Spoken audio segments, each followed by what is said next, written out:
Yang keempat, itu kita akan ada di kelompok ekonomi, bicara hilirisasi dan bicara green growth, jadi bicara pertumbuhan hijau. Nah ini nanti kami harus menyiapkan roadmap untuk pengembangan ekowisata, bioekonomi, ekonomi pesisir dan lain-lain. Saya kira ada ahli di sini nanti, sehingga kita bisa menyiapkan skema pembiayaan hijau, CSA dan lain-lain untuk menopang proyek industri Sulawesi Tengah. Kemudian yang terakhir, last but not least, adalah bicara lingkungan, sumber daya alam dan ketangguhan terhadap bencana. Karena kita ada di Ring of Fire. Ini pilarnya sama persis dengan pilar SDGs. Jadi ekonomi, sosial itu ada dua, kesehatan pendidikan, lingkungan, tata kelola dan hukum. Jadi itu nanti pilar yang kita bahas. Itu tadi poin rekomendasi yang sudah dibuat sebelumnya oleh teman-teman di SG. Jadi silakan, saya kira itu poin sehingga kita bisa langsung membagi nanti di dalam kelompok diskusi dan ditemukan. Nanti akan menjadi bahan rekomendasi baik yang internal maupun eksternal. Saya kira itu, karena kalau tidak nanti akan kemana-mana dan kita tidak bisa menghasilkan apa-apa. Saya kira demikian. Mohon maaf lebih dan kurangnya saya bisa dimaafkan. Bila taufiq wal hidayah. Assalamualaikum warahmatullahi wabarakatuh. Waalaikumsalam. Terima kasih yang sudah mempercepatkan Kang Sudi. Selanjutnya sebelum memang seperti apa yang kita tadi dan Dr. Suparman tadi bahwa akan membentuk 3 kelompok, terus akan menjadi suatu rekomendasi yang tentunya harapannya bisa diimplementasikan bukan hanya di awal-awal. Kita lengkapi narasumber kita hari ini. Kebetulan yang menjadi tuan rumah untuk milad kali ini adalah Bupati Sigi. Tidak salah kita berikan luar untuk menjadi pembicara dengan harapan bisa bersuara yang dibutuhkan oleh kekuatan kami di luar sana, entah di provinsi, entah di pusat, termasuk juga di pemerintahan atau usaha-usaha yang menjanjikan untuk lapangan kerja adik-adik. Beliau ini lettingnya siapa di fisik? Lettingnya siapa di fisik itu? Midi bukan? Midi. Hah? Oh, 8 apa? 8 apa? Assalamualaikum warahmatullahi wabarakatuh. Alhamdulillah wassalatu yang saya hormati Anda Ketua Umum kami Provinsi Sulawesi Tengah dan seluruh jajaran pengurus, Anda juga yang saya muliakan. Pertama tentunya Kota Palu yang ke-47, Kabupaten di sana juga ketua kami ditanya-tanya mana wakil wali kota. Katanya saya bilang ada ditanya, saya tahu sama Medi dengan Pak Agus, dengan Pak Gubernur dari sana. Bapak sekalian, saya terima kasih suatu kehormatan kami ditunjuk untuk menjadi tuan rumah untuk kami. Pada visi pertama, visi besar saya memang mewujudkan kompetensi ini maju berkelanjutan berbasis pertanian dan pariwisata. Karena Sigi juga dengan ada kunjungannya Bapak Menteri Transportasi, maka Sigi dicanangkan sebagai kawasan transportasi Palu menjadi kawasan transportasi prioritas nasional.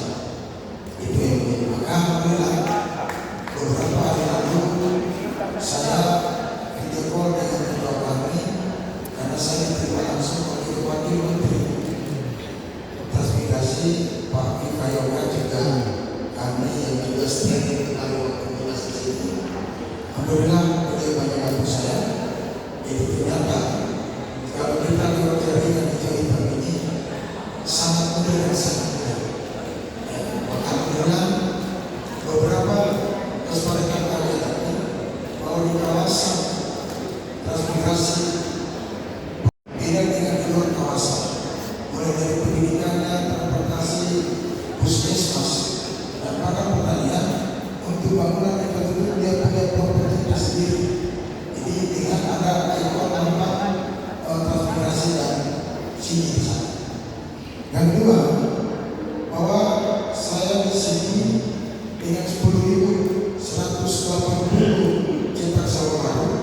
saya dipercayakan untuk 4.000 di Kabupaten Sigi untuk cetak solar. Dan itu kenapa saya minta itu? Saya memang punya potensi 85% masyarakat kami ini terdapat hidupnya di pertanian. Maka saya memfokuskan pertanian di sana 2 sampai 3 kali lipat anggaran dari dinas lain yang harus diberikan kepada dinas pertanian. Itu baru terjadi. Kenapa? Pertanian yang pertama saudara. Bagaimana masyarakat sini dengan pertanian ini penghasilan produktivitas yang bisa tinggi berkembang maju, maka dengan adanya duit untuk di kantong-kantong masyarakat petani sana, maka insya Allah persoalan kesehatan selesai, persoalan pendidikan pasti selesai. Ini yang akan dorong untuk persoalan depan. Alhamdulillah kemarin saya sampaikan di Kabupaten Kabupaten Lestari, saya terpilih secara aklamasi menjadi ketua umum Kabupaten Lestari di Indonesia. Saya katakan baru ini saya jadi ketua tidak ada tim sukses. Baru ini saya jadi ketua tidak ada duitnya, langsung jadi ketua umum secara aklamasi. Mereka yang melihat komitmen saya menyangkut persoalan Kabupaten Lestari bagaimana menjaga taman nasional Rolling ini. Alhamdulillah sudah tiba tambang ilegal emas yang saya tutup, langsung saya tutup. Alhamdulillah, kenapa? Saya sederhana berpikir. Saya di sini tidak butuh emas kuning, saya di sini butuh emas hijau. Maka itulah yang kami lakukan terus menerus. Alhamdulillah Pertanian ya. dibantu oleh Forkopimda, baik Pak Kapolres, Pak Dandim dan Pak Kajari bersama dengan Kabinda bahkan kami selalu monitor dibantu langsung oleh Taman Nasional Orowindo Ibu Titi bersama saya, dan alhamdulillah ini sudah kami lakukan dan memang besar. Saya tidak bisa pikir sampai di Orowindo semua dulu saya ikut emas di sini. Bahkan pegawai BRN saja dilindungi emas Jawa ada. Karena orang itu ini yang memang sangat menjanjikan itu kurang lebih 85% murni emas. Maka itu yang dilakukan kita serahkan kemarin biar tidak semuanya sudah masuk ke sini. Ini yang membuat saya cukup gelisah seperti itu. Maka alhamdulillah dengan kebanyakan saya insyaallah itu bisa kami lakukan. Alhamdulillah juga kemarin saya dibantu oleh teman-teman kami dan dari Kementerian Pertanian juga untuk menyusun RPJMD saya bersama Pak Profesor Elponi. Kemarin kami didapatkan RPJMD terbaik yang inovatif. Kenapa inovatif? Bahwa memang saya ada tertarik di persoalan lingkungan. Bagaimana masyarakat sendiri sejahtera, tapi hutannya tetap lestari. Ini yang selalu saya lakukan kepada masyarakat Kabupaten Sigi.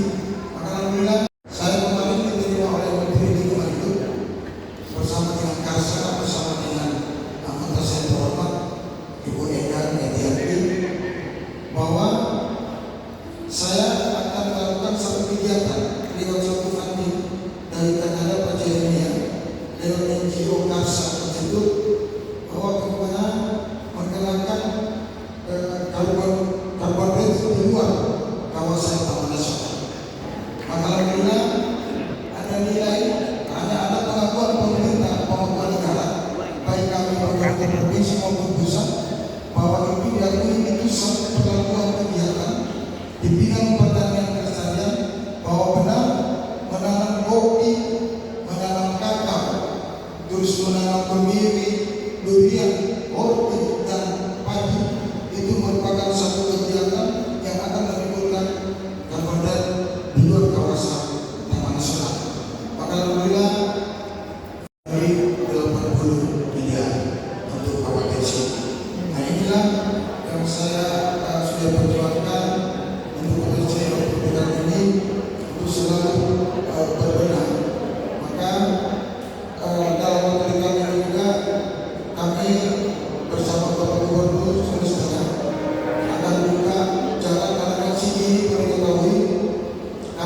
di sana tradisional. Belum ada produktivitas dengan daerah lain. Beda karena sendiri kalau saya bisa analogkan sama dengan Sopeng. Sopeng juga tidak pakai laut, tapi produktivitasnya luar biasa. Kalau orang Sopeng mau pergi ke Sinjai, dia lewat Bonek. Dan itu orang Sopeng mau pergi ke Palolo, dia lewat Siwa. Orang Sopeng mau ke Makassar, dia lewat Maru. Nah, saya juga bermimpi seperti itu. Alhamdulillah, saya selalu dengan Pak Gubernur. Saya sudah dibantu oleh Pak Gubernur dana APBD mereka itu kali 2 bulan sampai dihimpun kurang lebih 200 miliar untuk jalan itu. Nah ini saya sudah diundang oleh Gubernur dengan Pak Bupati Pak Yudhoyono, Pak Yadi untuk menjadikan jalan Pantura semua Salupangan. Nah, itu yang sudah insya Makalapi. Minggu depan, insya Allah minggu depan saya padu dengan Pak Bupati Pak Yudhoyono agar pergi meninjau lokasi itu untuk insya Allah di situ akan kami lakukan pembukaan jalan. Dan saya juga 1 hari ini diterima oleh Pak Hasim Wijayasumo dan Pak Prabowo untuk melakukan pemaparan. Di hadapan beliau, saya minta beliau untuk investasi di daerah Petikoro yang tembus berbatasan langsung dengan Seko Luhut Utara, di mana beliau akan bekerja untuk bidang perkebunan dan perdagangan di wilayah sana. Kenapa? Karena Haji Hisam disampaikan oleh Bupati Utara kepada saya, di dataran Seko Haji Hisam akan masuk untuk masuk ternak susu perah. Maka kalau ini jadi konektivitas antara Petikoro dengan Seko, insya Allah ini satu jalan alternatif untuk ke Sulawesi Selatan lewat tengah. Itu kita hemat kurang lebih hampir 300 kilo dari 240 sekian. Pokoknya hematnya kurang lebih 3-4 jam dari kita ke pengunjung maupun kita lewat Posok sampai di Palembang. Ini yang sudah juga kami sudah buat beasiswa yang saya lakukan apa yang sudah dilakukan oleh Bupati sebelumnya Pak Iwan Apata, bahwa satu kecamatan 1 dokter itu sudah kami kerjasama dengan Komisi dan juga dengan Aslam. Kami juga kerjasama dengan IPB Bogor. Hari kemarin saya jadi IPB Bogor itu lebih 3 anak dari sini, semua dari Pulau dan 1 dari Palolo. IPB Bogor itu juga kami juga ada di Poliklinik yang ada di Makassar. Terus masalah kesehatan juga saya sudah MOU dengan Dr. Wahidi.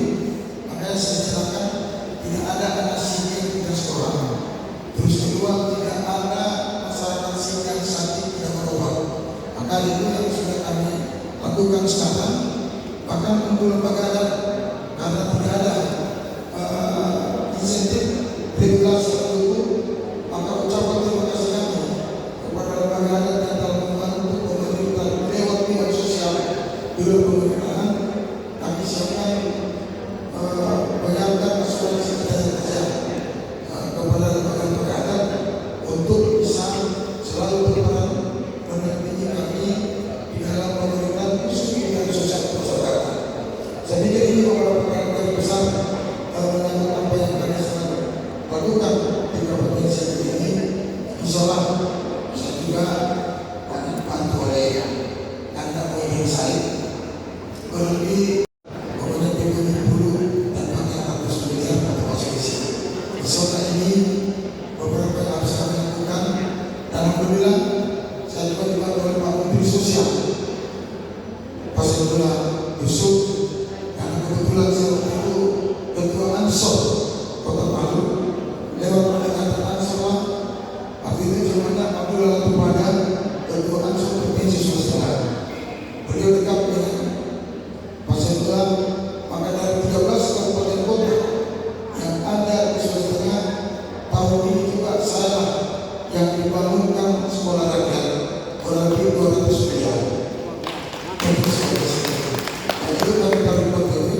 dan resiko yang miskin dan miskin. Dia bisa dari situ dan bangunan ini SD maupun SMA kesamaan. Maka jadi mungkin Pak Prabowo meminta bagaimana memutus mata rantai kemiskinan itu, bahwa tidak ada anak Indonesia tidak sekolah, maka apalagi yang bisa struktural, maka potong yang pendidikan masuk sekolah rakyat, maka yang tamat SMA ditanya oleh pemerintah, dia mau kerja atau mau kuliah. Kalau dia mau kuliah, maka pemerintah akan masukkan dia di sekolah kedinasan. Apakah itu STPDN, apakah itu berhubungan dengan sekolah-sekolah kedinasan lain, itu akan mereka lakukan untuk sekolah rakyat yang ada di provinsi. Soal ini beberapa yang tahun depan harus kami ucap untuk meninggal ketinggalan kami di beberapa kabupaten yang ada di provinsi. Saya pikir ini beberapa informasi yang besar.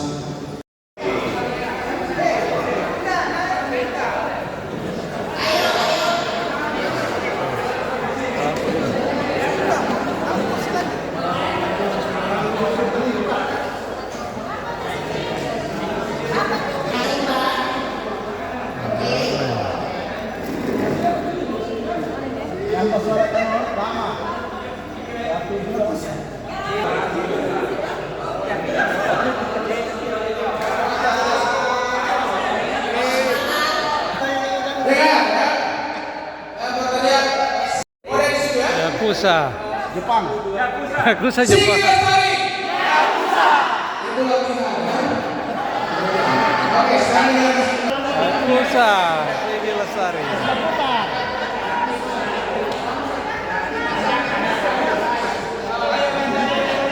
dengar ya. Jawabnya Yakuza yakin usaha sampah. Oke, berdua. Ulang. Ya, serius sudah kan, serius. Ulang. Sigi Lestari. Yakuza yakin usaha sampah. Oke.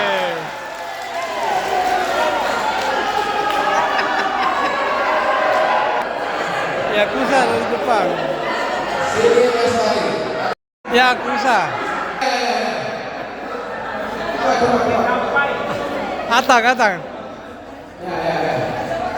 Yakuza. Oke, perhatian, tenang. Ya, ready? Sudah masuk dulu. Oke, ulang. Yakuza. Sigi Lestari. Yakuza yakin usaha sampah. Yakuza sampai. Suku Sara, singkatan dari Sara, bicara rambut Sara, Suku. suku agama dan rambut. Sarap, suku agama dan rambut putih. Ya. Sekretaris, udah anak muda tuh. Anak muda. Siapa namanya? Siapa namanya? Sudah harus Pak boleh tampil. Ya. Boleh tampil. Ya boleh. Kita mendorong saya dari belakang. Kita tukar-menukar ide ya, bukan tukar-menukar pikiran. Karena kalau ada pikiran yang kurang waras, dia boleh pakai tukar-menukar. Assalamualaikum warahmatullahi wabarakatuh. Salam. Oke, yang pertama terima kasih teman-teman telah bergabung dalam komisi lingkungan hidup dan bencana ya. Bencana. Pertama kita harus pahami dulu bahwa lingkungan hidup itu adalah salah satu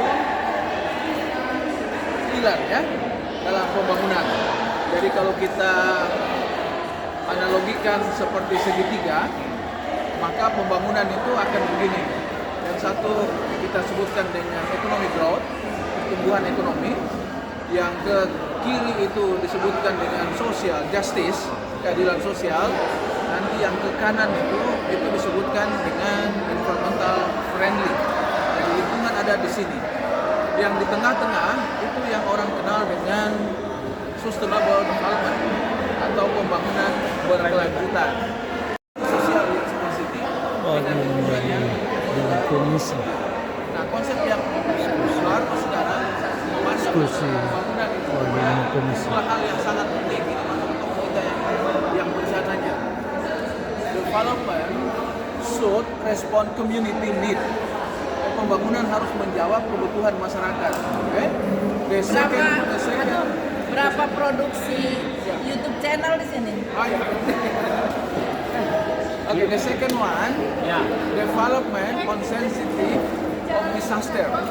Oke, jadi pertama ya, pembangunan itu harus menjawab kebutuhan masyarakat.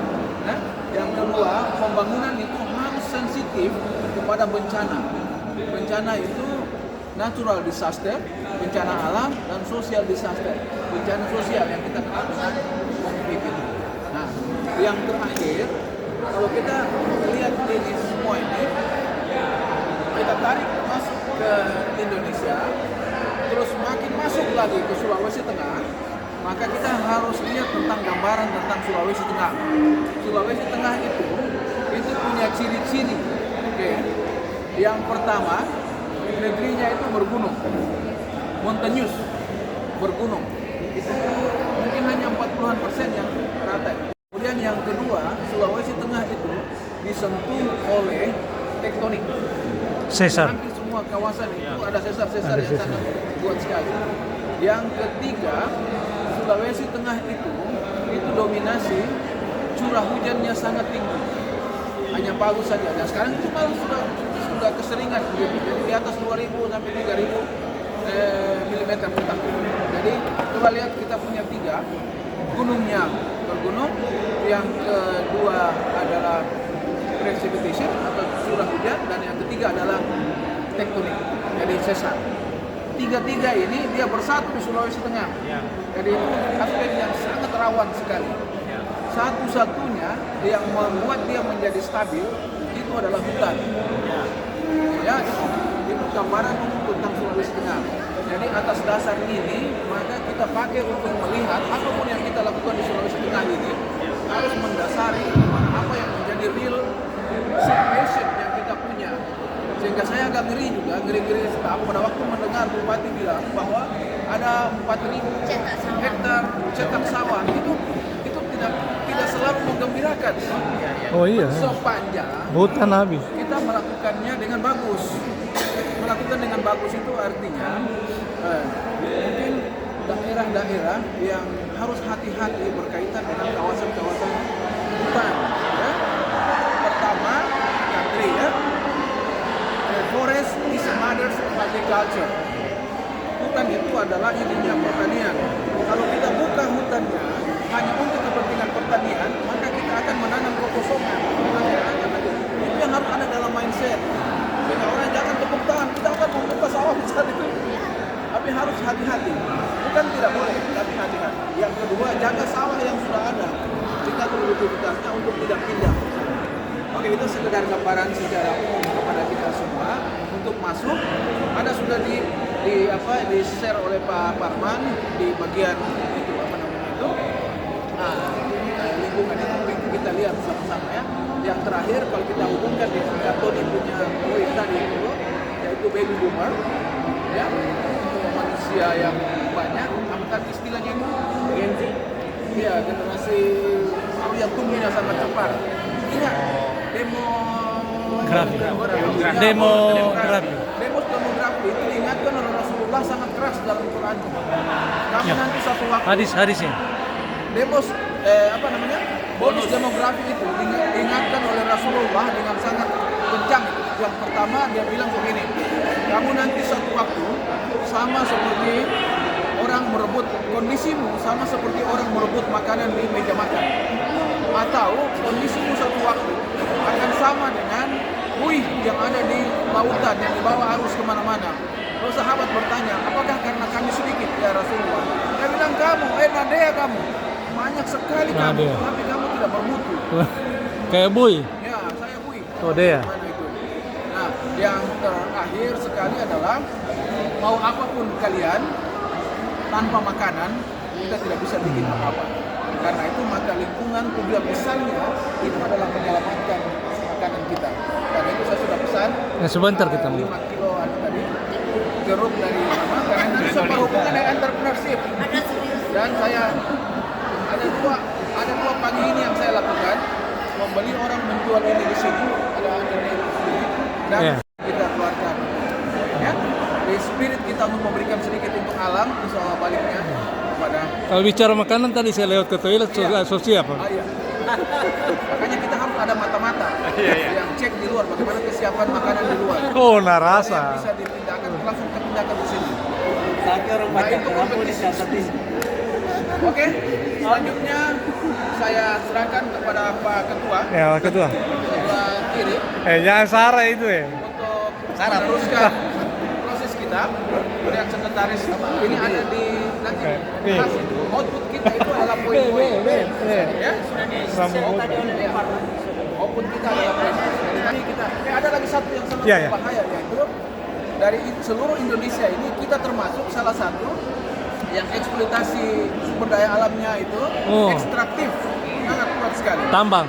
Itu orang bilang di Palu ini seluruhnya itu emas. Hanya ada Mbak itu di Tondok Tinggi. Yang lain ini emas. Emas semua itu. Morowali dan sebagainya. Itu hancur-hancuran itu. Gali. Nah, itu menjadi perhatian kita bersama-sama. Galian C. Ya. Galian cewek. Oke, saya Assalamualaikum warahmatullahi wabarakatuh. Oh, Cik. Nah, tadi sudah diantarkan oleh Kanwil Sanadi ada beberapa hal yang menjadi penting harus kita bahas melihat kondisi dari geografi kita. Apa yang harus kita lakukan berkaitan dengan isu-isu lingkungan yang terjadi di Sulawesi Tengah. Nah, kalau Hello.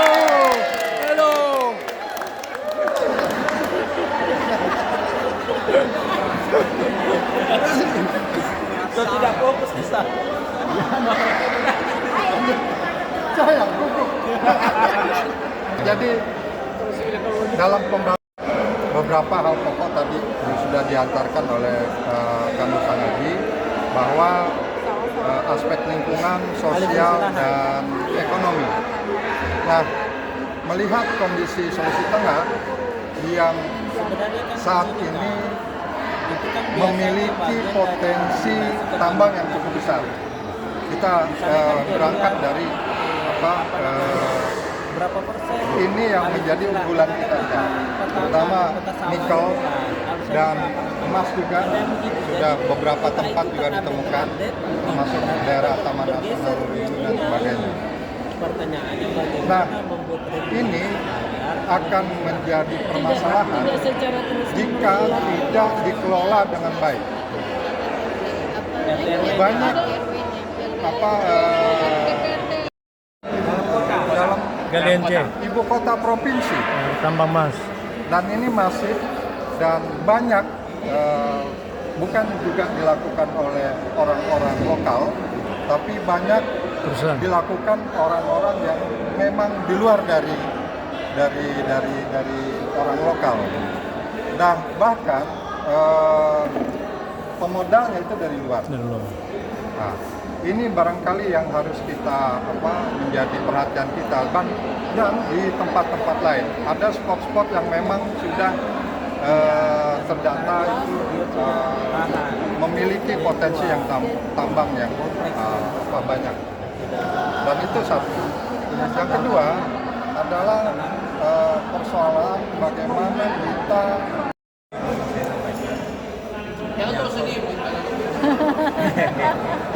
menyangkut isu mengenai lingkungan ya, isu lingkungan dan bencana. Memang tadi sudah dikatakan bahwa Sulawesi Tengah dengan geologi yang aktif, Baik, terima kasih.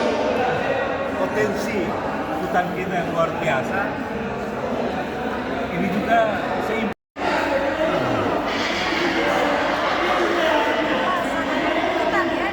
Mulai dari sarana pendidikan kan kita Baik, kelompok UMKM dan wirausaha.